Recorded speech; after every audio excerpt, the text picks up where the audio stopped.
Reka ngushimire kandi nguhe ikaze wowe ukurikira amakuru y'ibiganiro tukugezaho ku muyoboro wacu wa YouTube, waba udukurikira uri hano mu karere k'ibiyaga bigari nko mu Rwanda, muri Repubulika Iharanira Demokarasi ya Kongo, muri Tanzania, muri Uganda n'ahandi.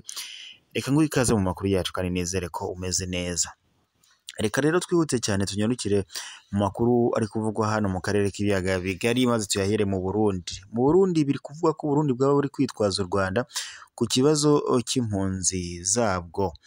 Mu yandi makuru kandi ni uko u Rwanda rwakiriye impunzi n'abimukira 119 bari baturutse mu gihugu cya Libya. Reka rero nguhe ikaze n'ubundi mu makuru yacu ku buryo burambuye, tugiye guhera yarimo aravugwa mu Burundi. Komisiyo y'umuryango w'abibumbye ishinzwe uburenganzira bw'ikiremwamuntu yashinje Burundi gukura ku gahato impunzi z'abarundi muri Tanzania. Mu kwisobanura, Burundi bwaje kwijundika u Rwanda.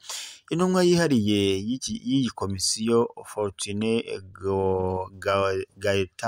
Gaetani Zongo muri Nyakanga 2024 yasohoye raporo ishinja leta y'u Burundi gukorana na Tanzania kugira ngo impunzi z'abarundi ziba mu nkambi ya Nyarugusu ndetse na Nduta zicyurwe ku gahato. Iyi raporo ivuga ko yagize iti intumwa yihariye yakiriye amakuru avuga ku gucyura impunzi z'abarundi ku gahato bikorwa na leta ya Tanzania. Iki gitutu cyakurikiwe n'ubwiyongere bw'amagambo ateye ubwoba. Mbere yo gusubira mu Burundi nk'uko iyi raporo ibisobanura, impunzi z'abarundi zabanje gusenyerwa inkambi, zifungirwa aho zakoreraga ubucuruzi buciriritse, amashuri n'amavuriro yazo birafungwa, moto za bamwe zirafatirwa. Guverinoma ya Tanzania yasabye ibisobanuro ku ruhare ishinjwa mu guhohotera impunzi z'abarundi, maze isubiza ko yubaha ingamba zo ku rwego mpuzamahanga n'iz'akarere zigamije kurinda impunzi. Iyi raporo isobanura kandi ko Zongo yagiriye uruzinduko mu Rwanda kuva tariki ya 11 kugeza ya 21 Werurwe umwaka wa 2024, ahura n'abayobozi bo muri iki gihugu, abahagarariye imiryango mpuzamahanga n'impunzi ziri mu nkambi ya Mahama no mu mujyi wa Huye. Icyo gihe yashimiye iki gihugu. Ambasaderi Elisa Nkerabirori uhagarariye bihoraho mu Burundi muri komisiyo ya Loni ishinzwe uburenganzira bw'ikiremwamuntu tariki ya 24 Nzeri 2024 yavuze ko ibirego bikubiye muri iyi raporo bitakorewe ubugenzuzi buhagije mbere yo gutangazwa, kandi ngo bigamije gutesha agaciro inzego z'igihugu cyabo. Uyu mudiplomate yagaragaje ko nubwo ishami ry'umuryango w'abibumbye rishimira u Rwanda kubwo kwakira neza impunzi n'abimukira, rutemera ko impunzi z'abarundi zitaha mu Burundi ku bushake. Yagize ati twaguriye ingingo ku baturanyi bacu. U Rwanda rushimirwa kwakira neza impunzi, nyamara impunzi z'abarundi zaragizwe imbohe, mu gihe Tanzania yo ishinjwa icyitwa gushyira igitutu ku mpunzi z'abarundi no kuzihohotera kugira ngo zitahe ku ngufu. Raporo y'umuryango w'abibumbye wita ku mpunzi HCR igaragaza ko kugeza tariki ya 31 Kanama impunzi z'abarundi zari mu Rwanda zageraga ku 51,000 n'abantu 406, zirimo 635 zinjiye muri iki gihugu kuva muri Mutarama 2024 ubwo Burundi bwafungaga imipaka. HCR igaragaza kandi ko kuva mu mwaka wa 2020 impunzi z'abarundi zirenga 30,000 zatashye ku bushake, zirimo 95 zo muri Gashyantare 2024 zacyuwe binyuze mu bufatanye bw'iri shami rya Loni, guverinoma y'u Rwanda n'iy'u Burundi. Reka rero n'ubundi amakuru yacu tuyakomereze kuyarimo kuvugwa ku bigendanye no kwakira impunzi cyangwa se n'impunzi aho rero bivuga ko guverinoma y'u Rwanda yakiriye icyiciro cya 19 cy'impunzi n'abimukira 119 zari zaraheze muri Libya nyuma yo gushaka uko zihungira mu Burayi zikabura aho zinyura. Biri mu masezerano u Rwanda, ishami rya Loni ryita ku mpunzi HCR n'umuryango wa Afurika yunze ubumwe byasinyanye azwi nka Emergency Transit Mechanism ETM.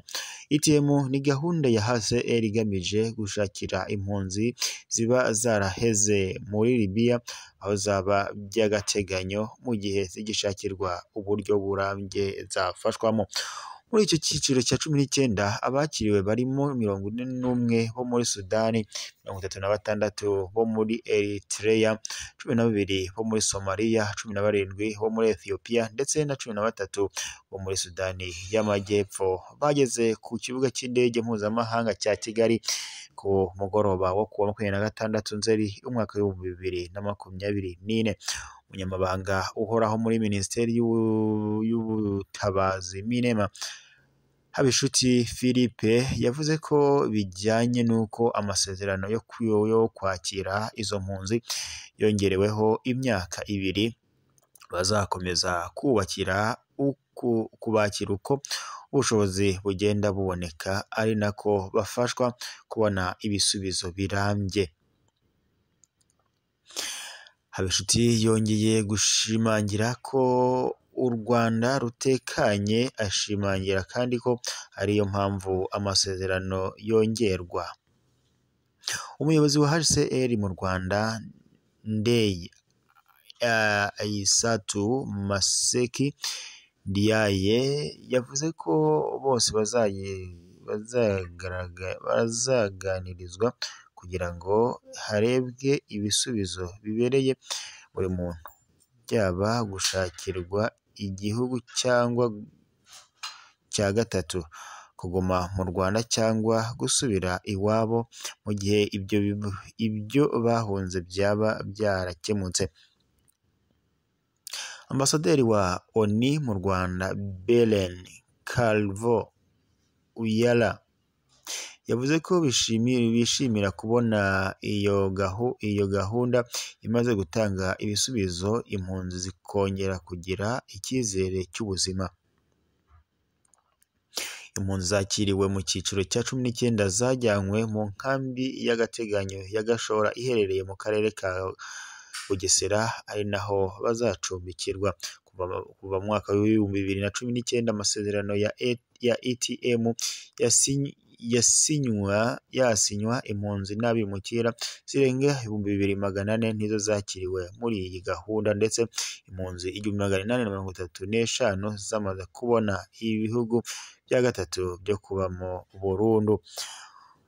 Mu bamaze kubona ibihugu bya gatatu 255 bakiriwe na Suwede, 588 bakirwa na Canada, naho 203 bakirwa na Norvège. Ubufaransa bwakira 163, Finland yakira 206, Ubuholandi bwakira 52, Ububiligi 72, mu gihe Leta Zunze Ubumwe za Amerika zakiriye 296. Muri rusange u Rwanda rucumbikiye impunzi zirenga 130,000. Umubare munini ukaba ugizwe n'izituruka muri Repubulika Iharanira Demokarasi ya Kongo n'u Burundi. Umwaka ushize warangiye impunzi 7,826 zibonye ibihugu bya gatatu, mu gihe izindi 3,000 zabibonye kugeza muri Kanama 2024. We rero warudukurikiye aho wari uherereye hose, haba mu Rwanda, Tanzania, Uganda, Kenya, Kongo ndetse n'ahandi hatandukanye hano mu karere k'ibiyaga bigari ndetse no ku isi muri rusange. Reka ngushimire, ukomeze kunogerwa na gahunda umuyoboro wacu wa YouTube ugenda ugutegurira 5 kuri 5. Gusa nakwibutsa mu gihe waba utarakanda subscribe cyangwa sabone, aho ndavuga bitewe n'ururimi ukoresha, kuba wakanda maze ukazajya uwa mbere kubona amakuru n'ibiganiro umuyoboro wacu ukugezeho 5 kuri 5. Ndabashimiye rero, mukomeze kugira impagarike n'ubugingo, amakuru yacu yo nakagaruka.